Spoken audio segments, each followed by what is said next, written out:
سلام چطور خیلی خوش اومد به این ویدیو. تو این ویدیو اومدیم بهتون آموزش بدیم که چجوری مرحله گرین لایت رد لایت اسکوید گیم بیارین داخل ماینکرافت.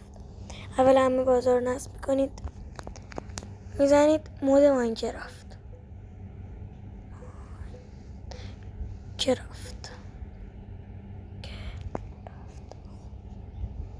اولین برنامه نصبش میکنید، میاد داخل سرچ هاش، یعنی داخل سرچ هاش میزنید اسکوید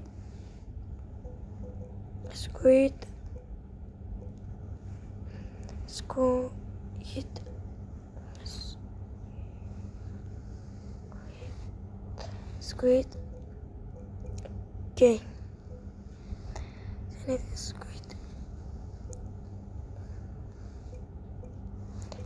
گیم، بعد براتون میاره.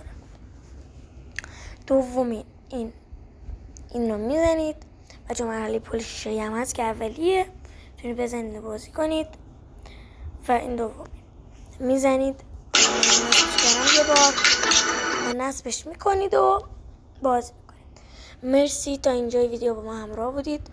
لایک، کامنت، ساب چنل ما یادتون نره. تا یه ویدیو دیگه، فعلا پیس. من امیر گیمرم هستم.